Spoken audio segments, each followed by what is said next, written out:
what's on screen? Perfect. Yep, you're good. And the other ones are up. Yep.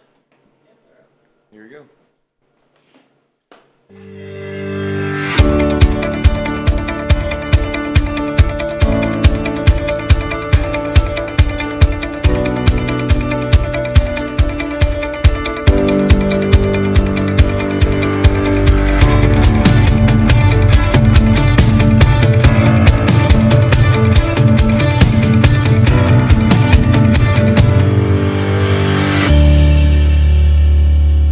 Good afternoon. I'm David Grasso. And I'm Julia's son. Happy Friday. So great to be here with you, Julia. So great to be here with you. We're still in the studio. We're talking to our guests via Skype to keep them healthy and ourselves healthy. Yeah, usually we have a parade of people coming into this studio, but we're keeping them away right now because of COVID-19. Yep, And still. of course, like the background suggests, we are in New York City, which Yep. was formerly the hotspot, so we're just staying safe. Yeah, trying. Trying. Yeah. Not easy. All right, let's get into this week's headlines. So, unless you've been living in a pineapple under the sea, you probably noticed that police reform has been one of the driving forces of the Black Lives Matter protests, and some are now calling for police unions to be dissolved. That's right. Police unions advocate for officers and make it very difficult for police officers to be punished for wrongdoing. Yeah, there's a problem there, and it's not only police unions. A lot of people are now calling for the defunding of entire police departments. In fact, there's an autonomous zone going on in Seattle that's been making the news. And I think we can all agree, Julia, that reform is necessary, but we've gone from reform to defund, and the other side wants to beef up police. So both sides are really far apart here. Yeah, very, very apart. It's a sensitive time. A lot of people tell me, oh, I can't freely say what I want to say because I don't want to piss off half the country.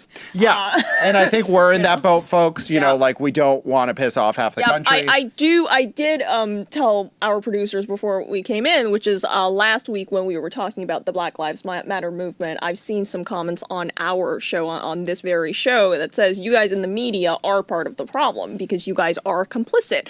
And everybody in the world probably contributes to some sort of problems. I'm not saying I didn't. And we are, knowingly or not, complicit on one thing or another.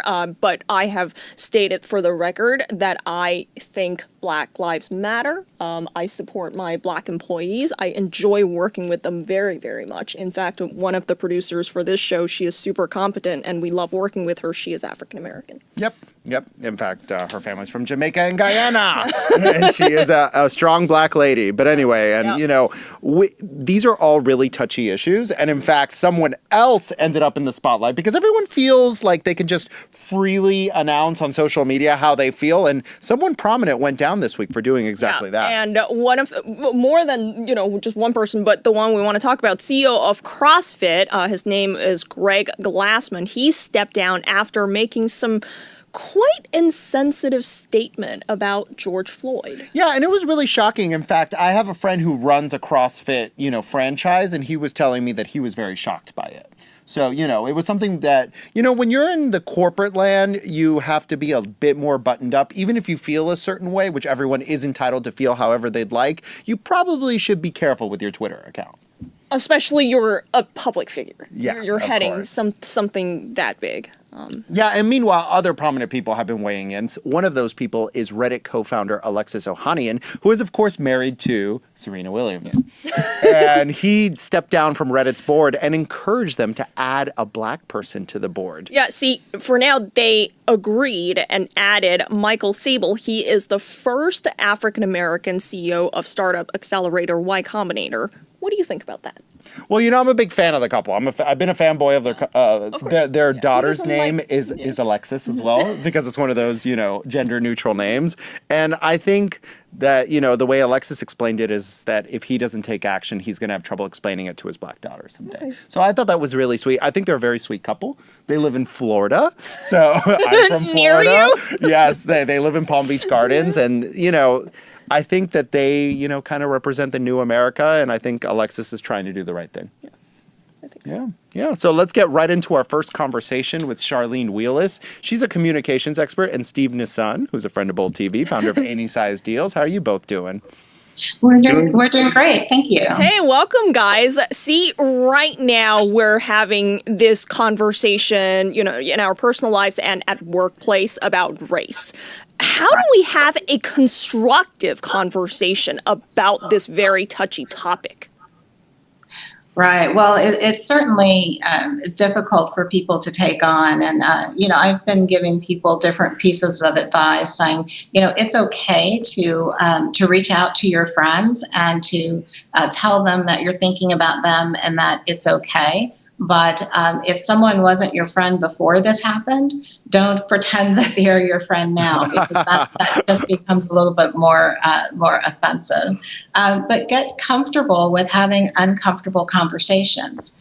I think this is one of the first times that we're having an experience like this that is very human. It's not, we see the police brutality, but there are other things going on as well. And so this is a very real moment where we can have conversation. But the one thing that I do tell my white friends and other people who ask is educate yourself before you go to talk to your friends of color, and particularly your Black friends. This has been the Black lived experience for us for a long time, and it hurts. So we don't want to have to educate you because now, you've caught on to something that's new, because, well, this might be a new movement for you. We've been living this our entire lives. Yeah, Steve, can you tell us how we can also talk about this outside of the workplace, because we just don't work? We also have personal lives, partners, children, complications. How do we talk about these thorny issues outside of the workplace? Well, to me, I look at this whole situation from different angles in terms of how people are helping and giving back, right? Like Charlene mentioned, in terms of your coworkers, et cetera. My view is more in terms of the business community, right? Because racism is not something that you can just solve overnight, but there's specific things you can do. So from the business community standpoint, there's specific things that they can do, right? Or I should say we, because I'm in the business community. Number one, in terms of your hiring. If you put out statements saying you want to do more for the Black community, make sure you hire more Black employees. If you're major corporations, you have a lot of contractors and vendors, make sure those vendors or contractors are Black. There's a study that came out that said almost half of the new businesses in America are started by Black women. Well, that's a huge pool of people that you can hire to work with your company, right? And then the last point is, the venture community, right? So these are people whose job it is to cut checks to founders. They fund only 1%. Only 1% of the funding goes to Black founders. That's totally unacceptable, and it doesn't make sense. Earlier today, before I got on the call, I received this email. It's a newsletter from a venture fund that I follow. They have about $500 million of assets under management.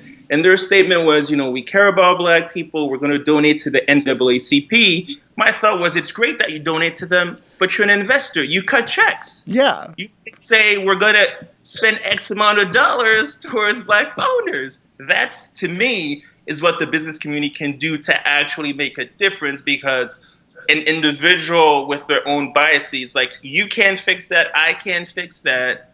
But in terms of who you hire, how you spend your money, it has a direct impact. So that would kind of be my main takeaway from this. Then I would like to ask both of you, jumping off your point, is we have talked about affirmative action for a long time, and I have heard from, my Caucasian friends that if you fund Black founders more, if you hire more African American employees, then don't you take opportunities away from white employees. And I think, part of that is ridiculous, but given, now we're here, what do you both state to that? Let's put everything on the table, folks. We have to have these conversations. Yeah, it's an uncomfortable conversation, but what do you think? Of course. Well, if you just take that statement that, if you hire more Blacks or more minorities, then you're taking jobs away from white people, that is in itself systemic and implicit bias from the very beginning, because what that person is really saying is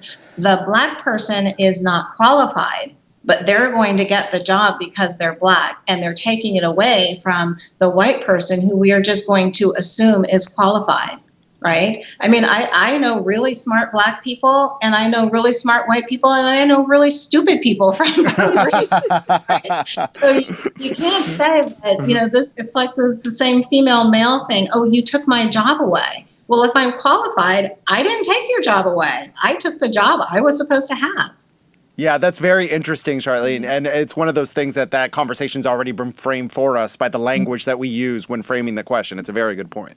Right. If I could add just one point. So, Julia, it's not about having an existing pie and then we split it into more pieces. It's about making the pie bigger. If you bring in people from different backgrounds, they add to your company. They add to your point of view. They add to ideas. And I go back to my point about venture capital. They're in the business of founders, of giving money to founders. Just think about it. You have your own personal experiences, personal things that you think are needed in the world, right? So someone funding your idea is not taken away from David's idea or Charlene's idea or my idea. It's more about adding something else that maybe I can't see, but you can see from your personal experience. So we have to think about it from making the pie bigger, being more inclusive, which is the story of America, right? We always fight to give more freedoms to more people and make our union more inclusive. So. Sure. And I asked that question because even though I'm not African American, but I've been on the defending side of a similar argument, which is I'm not a guy.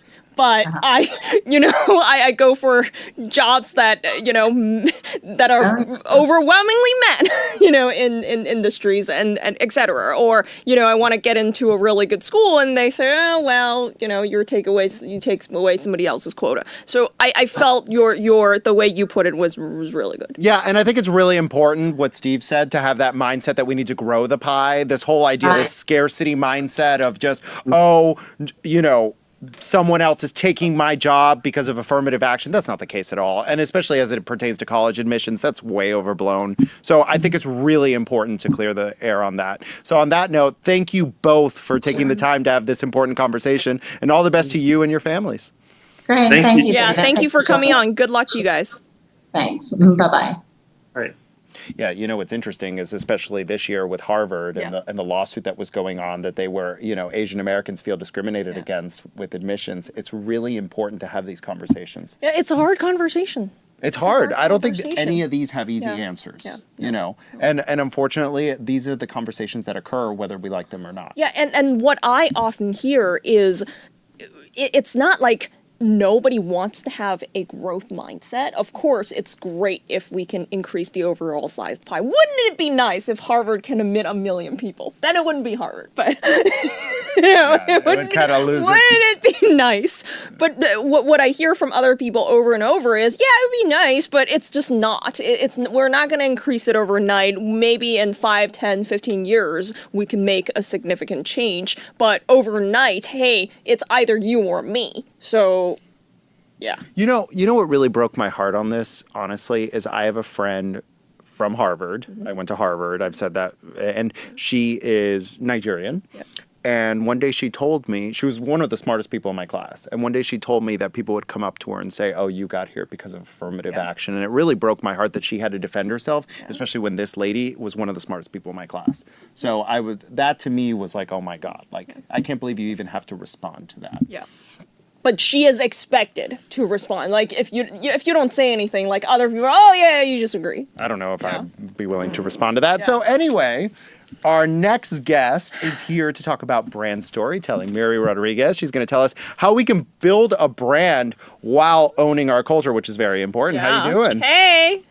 Hi. Thank you for having me. How is everyone? Yeah, great. I mean, first of all, let's talk about what David just said. How do you build a brand while keeping your culture, like true to your culture?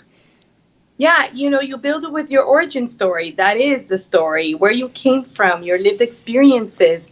A lot of people shy away from that, and they think that it's not relevant, and that truly is the relevancy of your story. I came from the slums of Caracas, Venezuela. I made it to the United States. I now work for a company that is, it's Microsoft. And so a lot of times I found myself in that trajectory, not wanting to tell that story of I couldn't go to the best schools. My parents couldn't afford it. I had to work 3 jobs. And then I realized that is the story. That is what makes me unique in my trajectory to where I am today. And so you begin with that, the culture that you bring, the diversity that you bring are your lived experiences that you uniquely have had, nobody else has had. So, Miri, how did you begin to deprogram yourself? Because a lot of times when we grow up in difficult environments, right, we're told that we don't deserve success, that we don't deserve a better life. How do you begin to deprogram that messaging that you probably received from a very young age living in the slums? Oh, yeah. Yeah. Yeah. So you have society telling you things. At what age you should get married, at what age you should have a degree, at what age you got to do this and retire. You have cultural differences. I'm a Latina, a very male-dominated culture. You need to have kids by a certain age. Actually, if you don't have them by 25, you're an old hag. You're never going to have another, a chance to have kids. There's so much religion. It's so true, right? And religion will tell you so many other things. I think it was around 30 where I decided, how does this even serve me? Who invented these rules? Why is it for me? And so I had to really look back and deeply think about what were those things that do serve me as a person in my career, and the ones that didn't, I wanted to divorce, and I did. And it wasn't easy, but it was a bold move to really think about what was for me. It is my life. I am the CEO of my life. Nobody gets to live my life but me. So I will do what makes sense for me. But what was that trigger for you? What was that actual turning point for you? Because society, whether, rightly or wrongly, have these rules to be more efficient, to be more efficient. And some people design the rules to keep their advantage. That's right. One of the triggers, I know it's going to sound really funny, but I had just given birth to my first son. And I was back in my jeans like 2 weeks later, which was unheard of. I mean, I was like so lucky. And I had this lady come to me at work and say, you're not dressing like a mom. You just had a kid. You're not dressing like a mom. And I was like, excuse me? I was like, what does that even mean?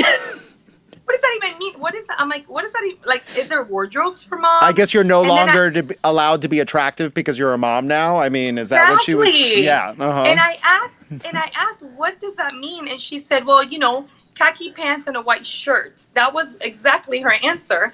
And I was like, I don't even own a piece of khaki pants or a white, it was like, and then I realized there are so many impositions, people thinking they have to tell you, or they have the right to tell you their opinion or impose that on you. And that was the first trigger. Beyond that, it was people at work. It was people that were trying to define my career. No, you can't do that. No, you shouldn't go there.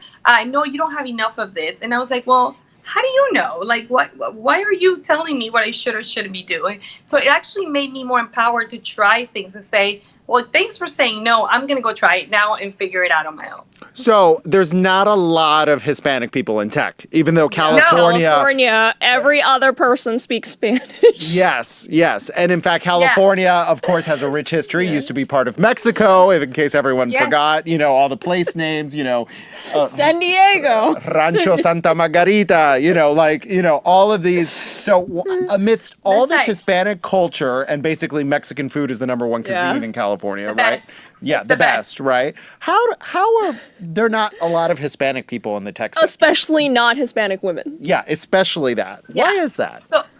So first of all, 2% of women make up, not women in general, not race, only gender, make up the tech industry. That's 2%. Oof. That is unbelievable. And then when you actually bring in the intersectionality of what that means, women of color, women of different ages, the cohorts, it just diminishes by the minute. And so it's been always a man's world. And what the biggest part of that is when you come in, then you find those women are there, those 2%, competing against each other, being mean to each other. It's like high school mean girls. I experienced that the first year I got to Microsoft. For a whole year, 4 women bullied me for 4 years. And I was just like, how do we unite, so what happens is we leave, right? People just leave and say, this is too hard. I can't do this. I don't want to do this. Why would I spend my energy? So I experienced that for a year, and then I said, I'm going to stay. I'm going to stay because if I'm experiencing this, there's a whole lot of other women who are doing it. Oh, yeah. So I've been mentoring women to tell them, listen, it's not easy, but we got to move that gap. We got to move that gap so that there's more representation for all of us. Wow. What a great story, Miri. Well, it's been great having you. Keep in touch. If you're ever in New York and we're not having a wild pandemic, please stop by. You can see Miri's book right there. Book right there you go. Excellent. Very nice cover. I like the color. Yeah. Thank you. And this is exactly about that brand storytelling. Telling your story, using your origin story that makes you uniquely you. That is your brand. Don't be shy to say it, especially for women. We kind of become, like, oh, I shouldn't talk about my experiences or my wants or my men do that all the time. Go out there, tell everybody what you want, tell everybody what your expectations are, brag about who you are because you're awesome. That's what that book is about. Wow, sounds like we have a great social clip for that last one. So thank you, Miri. Catch her book on Amazon. Thanks. All the best to you. Yeah. Have a good Thank weekend. you so much. Thanks for having me. You know what's interesting? I do hear what she just said, but I've never experienced that. Well, yeah. And but the reason why I did not experience that is because I was always the only girl. I had nobody. I have no other women to compete with. Really? Yeah. That I was is the only person on all of the teams I worked on. So, yeah. Well, Julia, you're just the invisible pink unicorn. So anyway, we talked about building a brand with our past guests, but what about establishing a successful online presence, which is today's really that's where you sell everything. Yeah. Our next guest is Calvin Correli. He's the founder and CEO of Simplero. Hello, Calvin. How are you? Hi, Calvin. I'm great. So good to be here with you guys. Yeah, good Thanks to for see doing you. this. See, most deals nowadays start online. How do Right. you Oh, for sure. stand out while not paying a fortune to promote on Amazon or other platforms? Right. Yeah. Well, that leads us kind of back to the conversation you guys just had, right? Where it's about knowing who you are as a brand. It's about standing out as a brand. It's about standing for something, right? That's what makes you compelling to people. Yeah, so tell us, what are some obstacles that we face when we're starting a brand? Like, let's say I'm starting a brand from zero right now, right? And I want to get the attention of, potential customers, potential investors, et cetera. What are some of the common obstacles that you see? Mostly it's like people want to do everything by themselves. They want to try, think they have to figure everything out. Like I see a lot of people that are very hesitant to get the help that they need. That's like the number one thing. Like, get help. Because there's so much stuff to figure out. And I teach a concept called who, not how. Right? You want to find out who knows this, who's already done this, who can help me do this, instead of trying to figure out how to do this myself. Yeah, and speaking of that, so sometimes finding out the who is tough, though, right? They cost money. People who are experts tend to command large fees. How do you know? There are charlatans out there. They're like, I can solve all your problems. And then 2 months later, you're like, oh, no, you're full of shit. I paid 2 months of retainer and I got nothing done, Calvin. No, absolutely. Yeah, that does happen. So one of the things that I've started doing is actually hire two of the same person for each job, right? So I need a design job done. I just hired 2 designers. Find them. You can find them on Upwork or Guru or something like that online. And then you try, and then you see, very quickly see, okay, this person I can really work with, this person not so much. So that speeds up the process a lot. And yeah, it does cost money to do that, but it costs money to start a business, which is why I also always recommend people start with high value, high price, right? Like, a lot of people want to be like, oh, I'm just going to start with something small, like a $20 ebook or like some kind of service, and they want to price it low. And it's much better to figure out what is the highest value I can add to people that have money to pay me, and then charge appropriately, because then you have more money to work with, and you can get that help. Calvin, I don't believe you're necessarily saying in this everything is online world where we should ditch storefronts altogether. What do you think about that? And if you think some people should keep storefronts, then who should keep storefronts? That's a good question. The move I see, if we talk like traditional brick and mortar retail, is that tends to sort of move into more of the brands, right? Like the Nike store uses it more as a branding thing as a necessarily place to sell. I do think that's challenging. I'm launching a supplement company now. We're not going to do anything retail. We're not going to have our own retail stores, right? It's all going to be direct to consumer. It just makes more sense. You have more, like, costs are lower. You have way more control over your relationship with your customer. Calvin, what is the number one lesson you've learned from starting all these different types of businesses? And, every little world is different. What advice do you have for our viewers who have a business idea? Right. Your psychology is 80% of success. You want to, absolutely, you need to do what I call the outer work, right? The things, the setting up your where people can buy your stuff, your website. I hesitate to say website because I see a lot of people that overinvest in a website, and you kind of actually don't really typically even need a website to start a business. That's another conversation. But the what you want to do is sorry, I forgot. Psychology. So the outer work is important, right? You need to build these structures, have a way to, deliver your service and get paid and all that stuff. But the inner work of who do I have to become in order to be a successful entrepreneur, right? There is that journey, that inner growth journey, which is really the number one thing that determines your success. Then, Calvin, in that case, when do you start that inner work? Because once you start building something, whatever you're building, you're out of time. Should you be Right. doing that inner work 3 years before you want to build something? No, do it simultaneously. No, do it like at the what same I'm saying time. is you don't have time when you're trying to figure out which website to build. Right.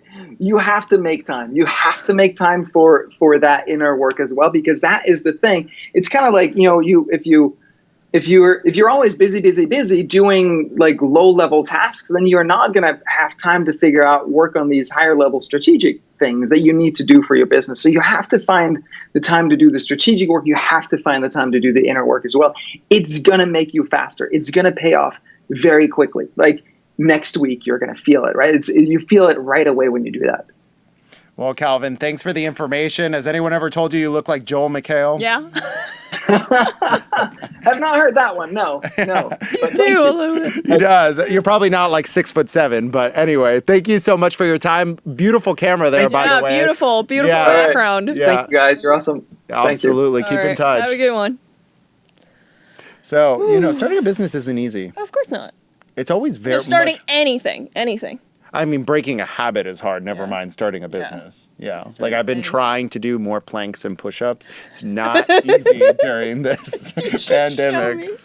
Yeah, there's not a lot there. Right now, I'm still the Pillsbury Doughboy. But anyway, that shirt is covering it. Meanwhile, our next guest, she's the lady engineer, and it's trademarked. Yeah, Lindsay Kappas is here. She helps founders design and sell the right products so they don't have to spend a bunch of cash making the wrong stuff. Hey, Lindsay. Hey guys, how's it going? Thanks for having me. Look, how do you know you're making the right stuff? Yeah, so entrepreneurs really have a bias towards solutions, and we get really excited about our own ideas because what we create is amazing, and We're think, drunk on our own ideas. It's like, ooh, this tastes so Exactly. good, right? I love it, right? So one of the first things to know is that we have a bias towards solutions, and that's what got us to the place where 90% of startups fail, 90% of US aid projects fail, over 55% of IT projects fail. So first, we should understand that maybe we shouldn't run towards the solution, right? So oftentimes we experience a problem, we feel anxiety, we find a solution, we get excited, the anxiety goes away, we're feeling all the creative juices. But if we go with the first solution, it's probably not that unique or innovative, right? So that's how we have this event, travel, and food apps that all kind of address the problem in the same way. I like to tell people the Albert Einstein quote where he says, given a problem, I'd spend 55 minutes on the problem and 5 minutes on the solution. And that's how we really get to innovation. Wow. So, are there any industries that for you are a no-go, getting into really specifics? So you mentioned food, travel, and I forgot the third one. Do you stay away from those? Food, travel, and event. So I started designing software in 2002, and I went to Silicon Valley in 2005 with like a startup twinkle in my eye. And what drives me always has been designing technology for people. So I'm looking for, and I work with entrepreneurs and founders that are people-centered and solving a problem first, rather than just kind of doing something because the technology is cool. Interesting. Okay. I feel like that's a common pitfall, right? Ooh, it's shiny and new. And a lot of times solutions, as you say, aren't timely. Like how many Uber Eats were there before Uber Eats became a thing, or, you know, et cetera, et cetera. Like MySpace was a thing, and then look, Facebook came around and, you know, dethroned it. Lindsay, I think that's part of what makes all this so difficult. I don't think anybody creating a product is going to openly say, oh, I'm doing it to be not people-centric. Of course you're going to say I'm being people-centric, but people-centric is hard to define, right? Because there are a lot of things that were built, but they didn't, quote-unquote, make it because they were ahead of their times. Right? Yeah. Like their, potential users or who they want to get just don't know the value of it right now. And then 10 years later, something else happens. You're like, oh, I didn't catch this. That was my idea. That was my idea. And that's happened to me too. The number one reason startups fail, and CB Insights puts out a report every year on the top 20 reasons startups fail. The number one reason startups fail is they launch to no market need. That means there's no customers that want your product, right? So no customers. That's so sad. Well, and it's not even just sad. It's like if you're a non-technical founder and you spent $5,000 or $150,000 on software development and no one wants your product, like that's painful. That's demoralizing. That is life shattering for some. Yeah. Then Lindsay, in that case, how do you balance what CB Insight says, which is a publication I read regularly? They're great, and versus what Steve Jobs, people like Steve Jobs say, build something great and then they will want it. Build it and they will come. How literary. Yes. That is I have a presentation on product market fit, and the number 3 myth I debunk is, if you build it, they will come. Marketing is really hard. Building an audience, getting people engaged is really hard. I want to say something about Steve Jobs, because I've worked with the type of founders that come to me and say, I don't want to listen to my customers and I don't find that this research is helpful because Steve Jobs didn't do it. I'm like, the myth of Steve Jobs was not Steve Jobs, okay? iPhone, iPod, it was based off of like 15, 20 years of public and private research. He didn't just put his finger in the air and say, oh, let's put a dial on an MP3 player, or let's make a touch screen. So it's a myth that Steve Jobs created this way, and we need to stop thinking that that's the level of innovation to aspire to. Innovation is one incremental step of improvement and efficiency beyond what your early customers can do for themselves.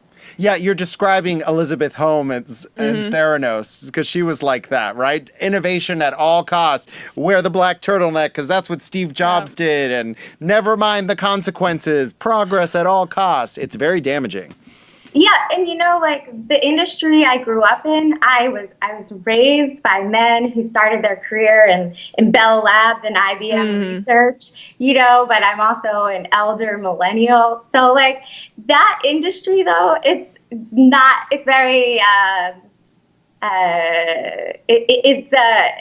not a lot of diversity there. Right? And now we're at a time where you no longer have to be technical to understand how technology solves a problem, right? So we have to think about who's giving out this advice. If we're getting advice from people that are technologists and software developers, we're really not going to be able to create a company and be innovative the same way like they can. And that doesn't mean we're at, a disadvantage. It just means we have to do things differently. Yeah. That's why product managers are important. Lindsay, tell me a little bit more about the environment you grew up in. Bell Labs, that's a big deal for us oldies. We know what that is. I think you and I are around the same age. So, I said I got to San Francisco in 2005. Google's Mountain View office had just opened. Ooh. I got to go for an opening party, and I thought I was on top of the world. But I want to tell you one specific story because I watched your show last week and we talked about Facebook and where they are today. Yeah. In 2006, I went to a panel where Mark Zuckerberg and Reid Hoffman from LinkedIn were talking. 2006 is a long time ago, right? We were the whole world did not know about Facebook. And I raised my hand and I asked Mark Zuckerberg, I said, you guys are fundamentally changing the way we connect and communicate with the people in our network. It was obvious then that, we don't share the same information with the same group of people. And I was like, when are you going to hire social science researchers? When are you going to bring people in to really address this? And he just skipped right over my question. And that is the DNA of their company. When I lived in San Francisco, they didn't hire anyone that was not a software developer.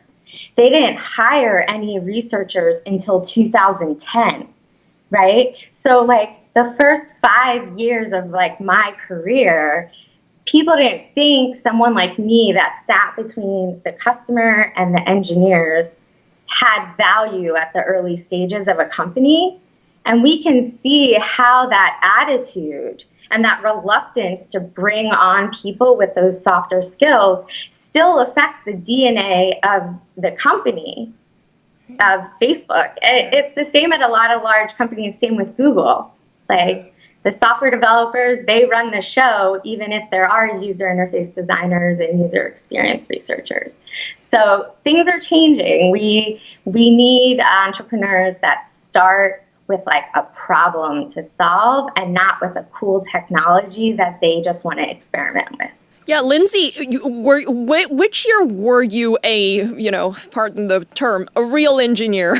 You were coding, you were, developing software as opposed to, it's the more people-facing or user-facing aspect of engineering. Yeah, so I took my first ergonomics class while I was studying systems and information engineering at University of Virginia, and then I went to UC Berkeley to do 2 more years of technology education. So I had to take all my software development classes, those 6 years. I was always hacking on the weekends, doing the startup blueprint, looking for tech co-founders through 2010.